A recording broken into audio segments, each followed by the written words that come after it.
2, the decision. The decision. AKA the Kona Town years. So, Clow, you remember it as a phone call. All right. So this is how I remember it. Yeah. It's like, look, we've already been doing our thing in Kona. We've played Sharky's, the biggest venue in all the Big Island. We even went to Maui at this point, right? And played Peacocks. Played Halloween on Front Street, which is a big deal Right. back It was a in big deal. God bless Front Street. God bless Front God bless Street in Lahaina. Lahaina, and but we rocked that shit The shit back in out of the it. late '90s. Absolutely right. Crushed all the gay bars after. The only place would let us underage drink. Yep. Yep, absolutely. Gray Stokes. Funny enough. The best. the Hecox. best. Who else? The best people took care of us too. Oh, yeah. Yeah, Clark Cat- Circus. Cat- Clark Circus, yep. Circus. Okay, but wait. So this is like the Kamehameha phase of Pepper, right? Yeah. So we've conquered the Big Island. Yes. Now we move to Maui. Yep. Okay, so yeah, now we're going. Yeah. But instead of doing the rest of the islands, we had the call. Yeah. And I called Bret and I said, Bret, Yeah. it's time. I'm going to put my 2 weeks in tonight. Yeah. He freaked me out. All man. right. Yeah. He was dead serious, Yeah. man. And, Yeah. and he's like, wait, for real? Like, we're doing this? Like, yep. 2 weeks. And then I think you're talking about the meetup at Walmart after your shift. 'Cause Okay. I couldn't get in contact with you. Yep. All right. And so after work for me, Yeah. we told you at the Walmart parking lot, Right. hey, we just put our 2 weeks in today. Okay. And you're like, what? Oh, for real? Oh, it's on. Yeah. And then this I think is, I do Okay. remember that. But Yeah. keep in mind, this was so heavy to This me. is the I was like, decision. okay, well then we need to do this in person. But we all work. Yeah. And I remember it was real. I remember it was real quick. It was just like, okay, let's go. But It's on. yeah, It's on. we had Yeah. to bring ourselves together. Yeah. Yeah. In the secretest, most back alley, just freaking it's called mafioso. Walmart Yeah. 1130 Kona 99. Exactly. Which no one was there except 3 cars come in, lights on, then turn the lights off before you're done parking. Yeah. Driving in a circle. Almost probably look like one of those street ghetto race things they do now, except only 3 cars, nose to ass to nose. Like, rounding the wagons. And then we got out. We're all wearing our freaking sick uniforms. Yeah. Right. Each from different Yeah. restaurants. Yeah. Aloha Tons, shirt. This Yeah. much cash. White shirt with a tie. Yeah. What Yeah. did you have to wear? Paniolo style, boy. Big Island. Yeah. Oh, Yeah. the palapa. Bro, palapa heavy, exactly. Yeah. And then, Or palaka. is that Yeah. what it's called? Yeah. And just kind of a serious calm about the 3 of us. Excitement. Yeah. But you got to get Hey, but Yeah. that was it. It's a Yeah. decision. We have to, if we're going to really do this, it's got to be now and we got to get out of here. Yeah. And okay, you want to know what's funny is I remember too, I had a going away party at my mom's house before we moved. And I remember that's when Ben told me, I'm going to hook you guys up with Ryan Immigart. He's starting Volcom Entertainment. Okay. He's from the band The Line. And I remember that was like when, because we had, like we talked about in the last episode, we had Kainoa Yep. that said he was going to link us up with Slightly Stupid. Right. Exactly. And then I remember the did. final kind of like fig leaf of us moving, which decision was made, obviously it was happening. But the final little like, you guys are going to be set up over there is we knew we were going to meet Slightly Stupid. Yeah. And then Ben was going to introduce us to Ryan Immigart, who is starting the label at Volcom. And we had the recording of Given It. And that's when we had Which wasn't an album yet. no, it wasn't printed. We just had quote unquote a master. We had a DAT. Yeah, Vanilla literally a one. dat. And then we had the send off at Kona Airport with all our parents and Which we did. some friends, Yep. some family. But you're saying something heavy. The hookup with Ben Yeah. to go get a prospective record label Yeah. deal Yeah. happened 2 weeks before we actually just No, mailed. happened Yeah. later because this is at his going away party. Yeah, which was probably like a week or so later. It was right before we left. I did basically. This was Bruh. this Yeah. was the last crusade where he Yeah. takes the step. Yeah. Oh, there's nothing there. Yeah. Yeah. I didn't know there was nothing there. Yeah. I thought that The, it seemed the to me- decision actually brought out people to help us. Like you said, Yeah. Ben, Kainoa. Yeah. Our decision was like, oh, you guys are going to do this? Okay, well, then here, I'm going to sit you up here. I'm going to sit you up here. Yeah. Black Fives will get you, sit you up here. It Yeah. was like one, thing coming together after the decision. Yeah. So we went. We were sent off by our friends and family Yep. at That was Kona tough, Airport. yeah.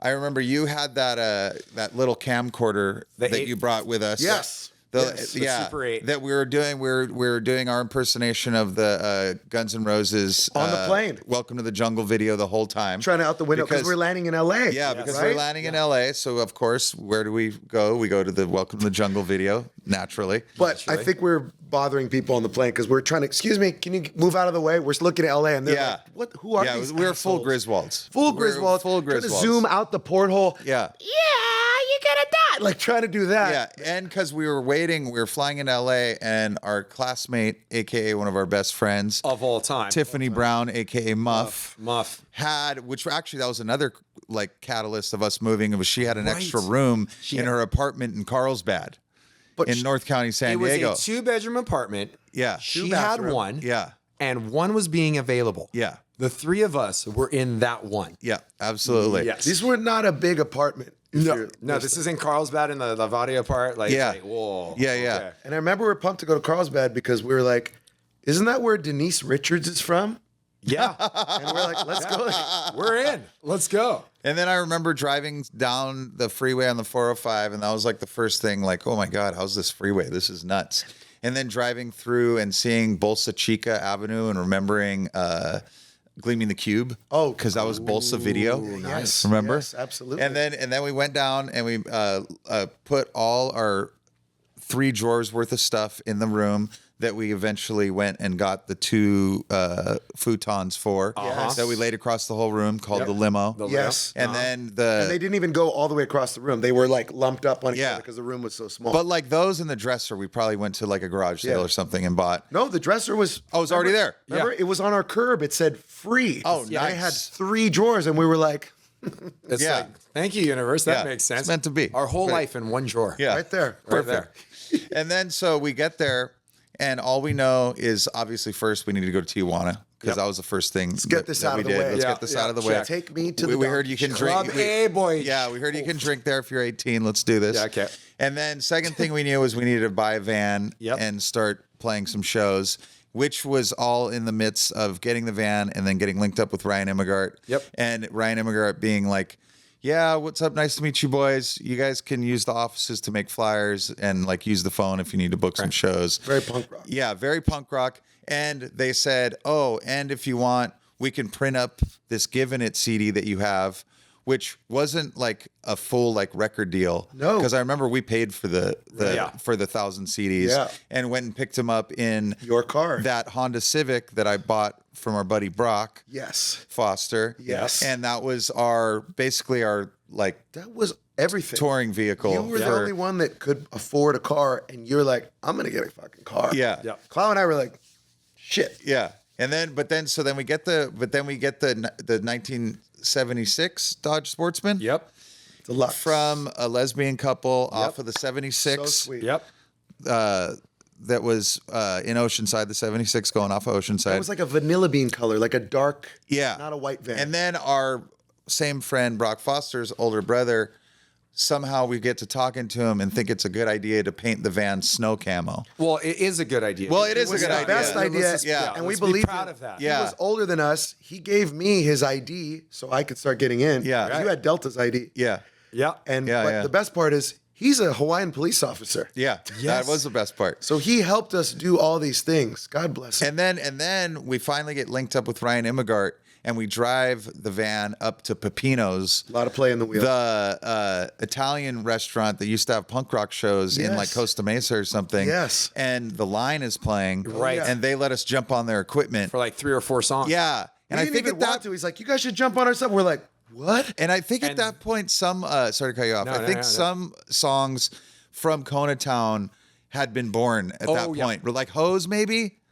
I mean, like We had some. we going. had some. know. Yeah. Like I don't think Stone Love quite yet. I think 'cause we- too much. Yeah, was like like too from much Kona, with- and we yeah, brought yeah, too much yeah. over. Maybe curb, maybe sitting on the curb, Yeah. possibly. Yeah. Maybe. Yep. But there was So- definitely An a couple. acoustic version. Yeah, for sure. Nonetheless, this is which is kind of funny because you think about like bands' first albums are usually like the songs that they've been playing in bars for like a couple years. Where Perfecting. that kind of almost turned into our second album was because like I said, we landed in May 12th, 1999 Yep. in California, Yep. and we bought the van, Yep. linked up with Ryan Immigart. And then eventually linked up with Miles. Yep. Because Kainoa linked us up with Miles. And then we went to go watch them at Winston's. Yeah. They let us jump. So the beginning shows were just us jumping on other people's sets. Yes. Yes. Yeah, Showing the up. line and stupid and then it finally got to the point where we were like, oh, we can grab these reader type OC Weekly magazines and look at up the this. venues. you were All the so information. incredible at that. The So files are in this computer. So I turned into our first unofficial booking agent, and then we started getting like your Hennessy gigs, your like whatever. Dream Street, and don't forget, Dream I think Street. you're underplaying your power agent. Yeah. because you would actually call up like gigs in the reader. Yeah. and like, hey, I see like Thursday's a metal night. You guys have any openings? Yeah. I remember Yeah, this. it was just like, yeah. We're a metal band. Yeah, we're a metal okay, band. yeah, excellent. Okay, we'll see you there. Yeah. Boys, we're booked. We're And Yeah. then we just show up. There's like 8 metal Yeah. bands ready to play, and then we just roll up. Like, Yeah. Oh, no. Just playing the back It hits. didn't matter. The Yes. punk rock, this, that Yeah. was never like a reggae thing. We're like, that's too easy. Let's Yeah. go play like we're a country band. This is a line dancing Like- place. We will see you out there in an hour. Your power agents was amazing. Yeah. Thank- Your you. Original Thank you. agent was called Thank you. Williams Morris. Never- Ari Williams. So then through that, we link up with Miles too and jump on stage with them at Winston's. yeah. That's when Miles gives us a tuning pedal for the first time. The first, Yep. first tuner. Yeah, the right. first tuner. Yeah. Miles like these boys need a little help. I'm gonna help them out. Yep. Give them a little tuning Turned pedal out so to be they a can. lot of help. Yep, a lot of help to this day. Before- The gift that keeps on giving. Oh, he really is. Yeah. And he was we're like, dude, and it was like a real pedal, like Yeah. one you would use for touring nowadays. Right. Even though they were playing small clubs. And he was like, take it, you guys fucking kick ass, really good meeting. You guys are so cool, love Kainoa, whatever. We're down for you guys, whatever. Yeah. Oh, there you go, brother. No, you guys keep it. We're like, Yeah. no, we don't want to take. No, please keep this. Yeah, And I yeah. No, realized you now, have to keep this. because Pepper didn't. We tune want to back play then. with you again. Yeah. You're going to have to use He it. was our tuning pedal. Yeah, Back in the day. yeah. Because I didn't know how, and he's like, "This, let me see." Apparently, I didn't know how either. So Yeah. So much so that and the at, album. and at that point, Stupid was like, I think like they were selling out Winston's at that point, right? Yes, they were killing. They Their were like hometown. They're Sharkies. Yeah, or they're smaller, whatever it was. exactly. Their hometown. where they Ocean were like Beach. maybe just starting to possibly go up and play like the Roxy in Hollywood for I the think they first would time. play a couple shows with when Bradley was still alive. Oh, because they yeah, would jam and- with oh, Brad, and then and the Long Beach Long Dub Beach All Dub Stars. They were All-Stars, getting and a they bunch got of gigs right, with. jump Long on. Beach Yeah. Dub was So big. they've done a few things. Yeah. But locally, they had their city Right. lockdown, and Yeah. they brought us up. They put us on, as you would say. Yep. And it was fucking awesome. And then I like to would say that is the time too where we became the squeaky wheel to Volcom, Right. because they didn't necessarily like accept us with open arms because we were so different than everything else they had going on. Like CKY was like the golden child, Right. Because they were like so like everyone in the punk rock scene and everyone in the independent like We were the like zebra scene. sheep. You're Yeah. kind of punk, but not really. They were the Yeah, darlings. yeah. We were the- And then the line, of course, and what else was there? All or Nothing. Yep. Deviants they had right, for a while. I think Spoon-fed. Yep, spoon fed. Four-stroke donkey. And they just So we acquired were- the Volcom stage on the Warped Tour, which is a huge. Consumers. Yeah. So Consumer- nice. which was like huge. Which was so we were kind of like that sore thumb. So, but our work ethic, as I'm going to call it now, Yeah. didn't waver because we kept showing up to the Volcom office. We kept booking shows with Williams Morris's Endeavor. Yes, exactly. Need a AKA hip-hop me. group? AKA R30, me. we'll be there. Yeah.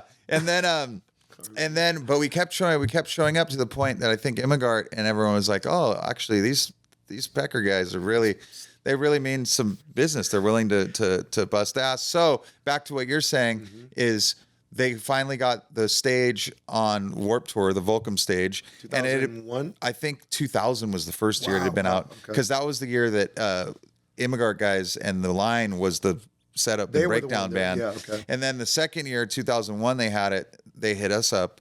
I think probably because Immigart was like, "Wow, these guys will really just They'll fucking fucking do anything. Yeah, they'll do anything. So how about we'll have them set up and break down the stage?" He was So right. they invited us, and at that point, I think a lot of Kona Town was being born. Well, yeah, like we were playing a lot of it. yeah, live, right? because I think at that point we'd like the Don Wesley. We had been hanging out at his house. We got to understand too that Don Wesley was there at Pepino's. Yes. Watching us play when we jumped on. Was he there? Yeah, Yes, he there. was. He was. Oh yeah. Yes. Oh yeah. He was right there from the conception of us being here. Because my mom basically called him up and said, "Hey, the boys are moving over there. Take care of them." Yeah, Basically, exactly. he was crowned the godfather Like of Pepper. how Kainoa did with Troy and Yes. Miles, and how Ben did with Ryan. Yes, Exactly. yes, A lot of 100%. The angels- trifecta. Yeah, a lot of angels watching over Pepper for sure. But the Don Wesley, as you hear about him, wonder about him, was already kind of Yesod's godfather. Yes. In a Yes. way. A guardian angel of the family. Yeah. And then he just kind of had to adopt us. Yeah. Part of the and package. and he was the most rad. bona fide reggae fan you could ever imagine. Yeah. Ever. Music 'cause- fan, but yeah, especially music reggae. fan. When he was younger, and him and my mom were growing up, they were more into like Bowie. the psychedelic rock talked thing, so and much then like about the Bowie.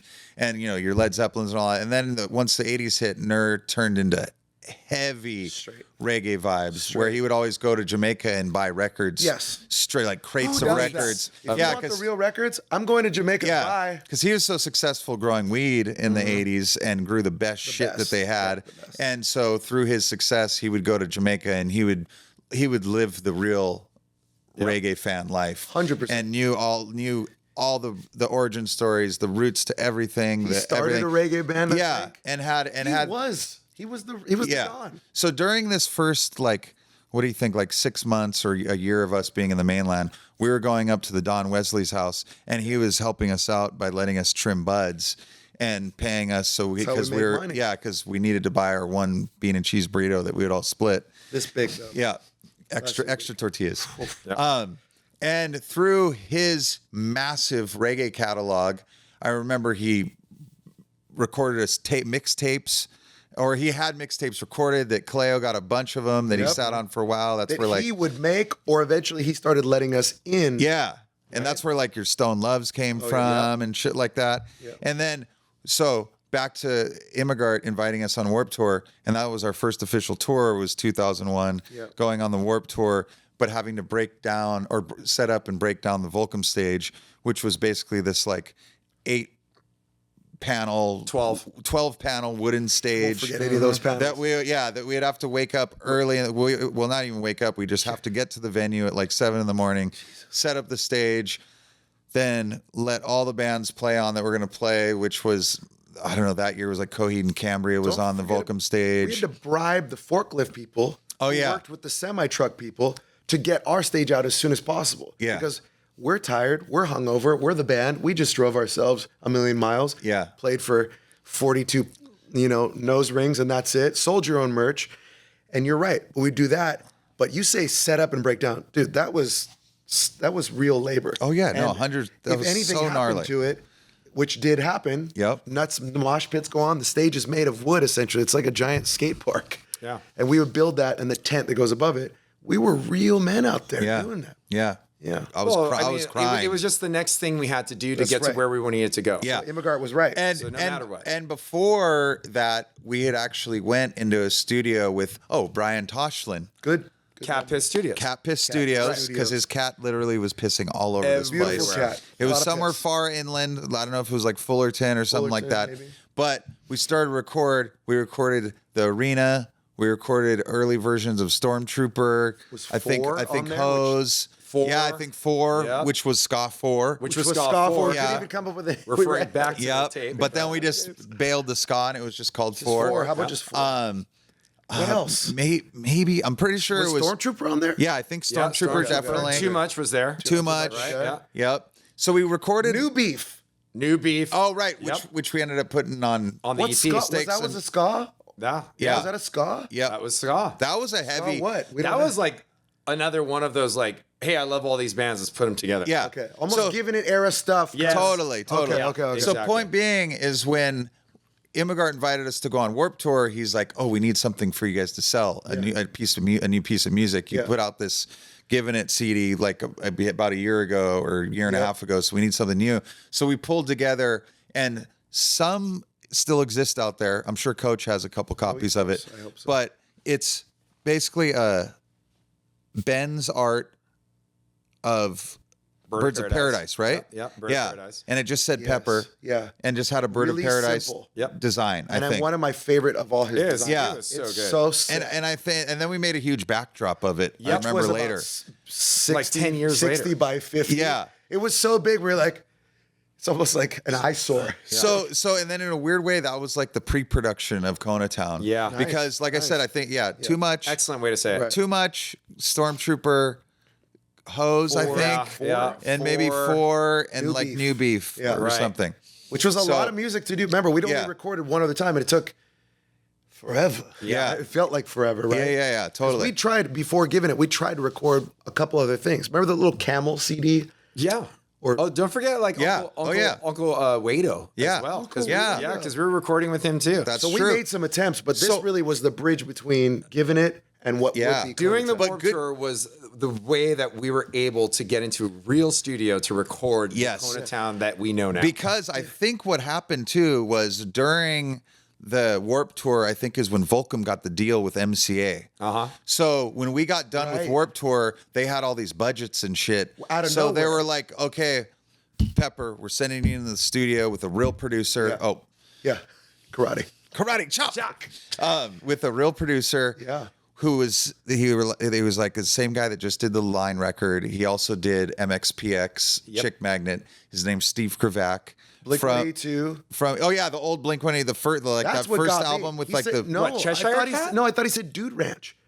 Oh, he did. did he do part of Dude Ranch? He said his name, and his name is Steve Kravac. Yeah, Yeah. But when which means, what does that mean to us? I mean, honestly, you could just like Google it. Hey, by the way, you guys watching? Yeah. Just Google it. yeah. When they said, and We we're think like, it might be Dude Ranch, though. yeah, who is this?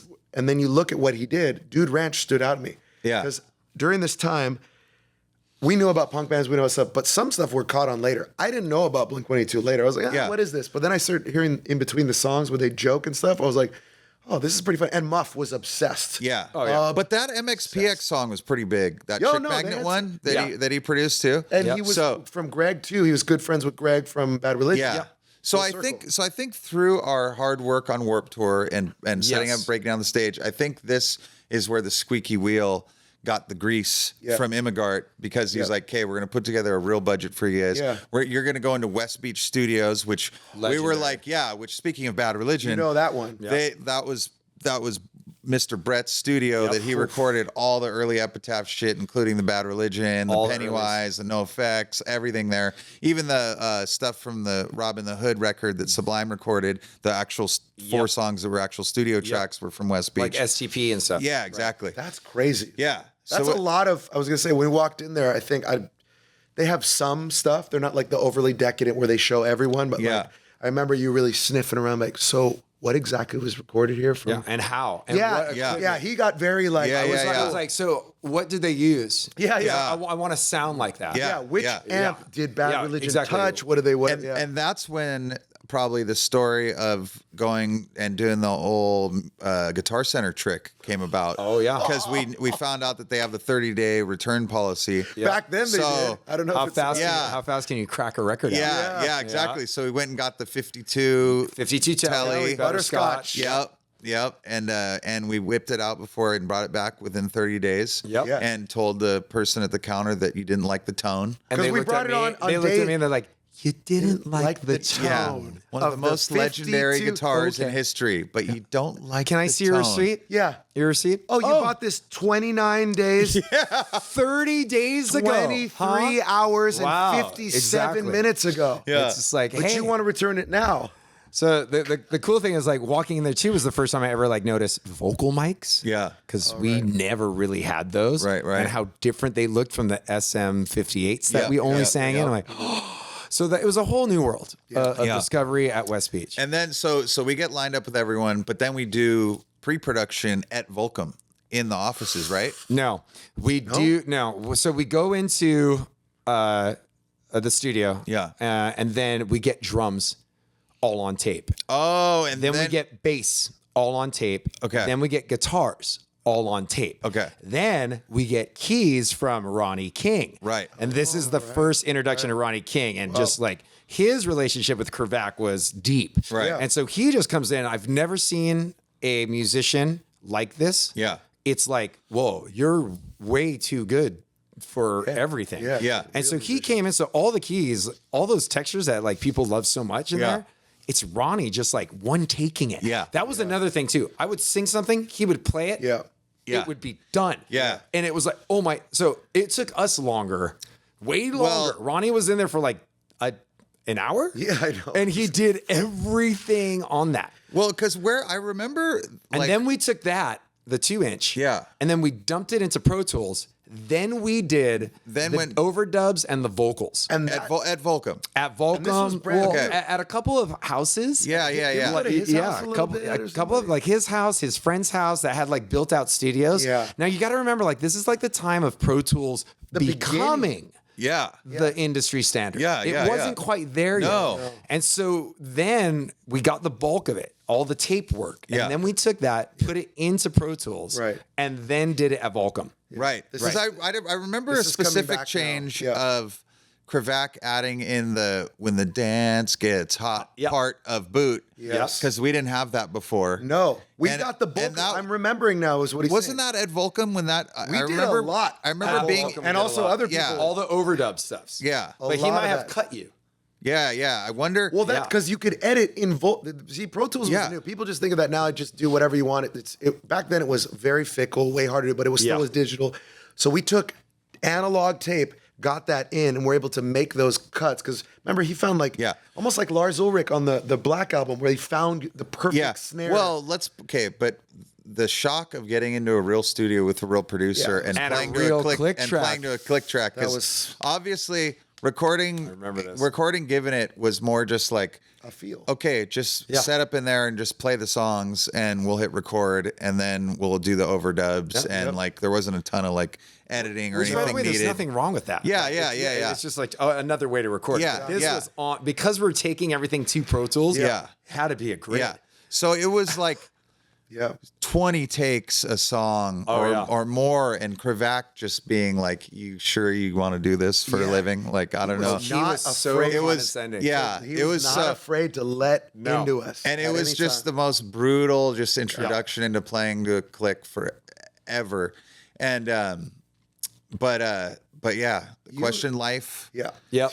In the headphones too, and you're solo. Yeah. Everyone's in the control Yeah. room. You're just Oh, there. oh my alone. god! And the first time ever experiencing that Yeah. too Well, and was just so brutal. And then Kravac would not hold back about how many, because back before editing on tape, they would literally have to cut the Cut tape. the tape. And if you Yeah. fuck up, And then it's cut over. Yeah, and then you blow that. Either cut the bad part out or punch in Or tape it together in a weird way. Yeah, No, totally. but you know what? You did stick that out, and that was awful for you. I remember now we were like, 'cause we Yeah, can't, it was in those so- days, the only way we knew how, we didn't know how to do it. You can record any which way you want. We didn't know that. Yeah. He said, do the drums first. And it was all on you, but also do a click. And you're like, excuse me, a what? Yeah.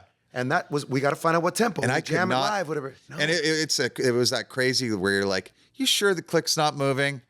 He's you like, asked him that. He's like, yes, it's perfect time. I'm It's a sure the computer. click's not moving. Like, it has to be. Come on. Dink, dink, doink, doink, dink, Yeah. dink for hours. But if you had given up, we wouldn't have Kona Town. Yeah. Yeah. God. And I don't think he used a lot of, but you said bass was there, maybe some guitar. I remember having to redo a lot of stuff. Obviously vocals, but like a lot of stuff. So when we did get it back to Volcom, right? Yeah. And we set up bass in Volcom, right? To Yeah. do more overdubs. Remember, we ripped out some of their offices. And then we took downstairs. the They built cubicles. downstairs. Remember, Yeah. we could, and if some people were working late, they were fucked. They were listening to Pepper record Kona Town. Yeah. And there was no pre-production at Volcom before we went to West Beach. No, and it's because it wasn't built out yet. Yeah, and, they were and still also building it. too, had already had like a year or two of making Kona Town before we went in to West Beach because like Cat Piss Studios, Uncle Wado, whatever other things that we were doing. Yeah. So You're right. it was interesting in that. So I wonder what order. Do you guys remember what order we recorded it in? Like, do we? I can't remember what you just guys hit on to tie that off. Is we needed that extra time. Because we wouldn't have, and also we needed to go and play our first fucking tour. Yeah. A real tour, a national tour was the Warp Tour. Yeah. Yep. The longest running tour in the history of the world. And I think majority of those songs were Kona Town. We were playing that whole summer. We played them live in front of people who don't know Pepper. Yeah. And that helped get this sound that we were doing. Yeah. and Warp Tour is every day. Yeah. Like there's no days off. No, like no, it's no just days. every single day. Yeah. Right. So Like 45 shows in like 44 days. But, our set was what? 25, 30 minutes? 30 minutes, I think. Yeah, something like that. Yeah. Right? So that helped the Kona Town sound.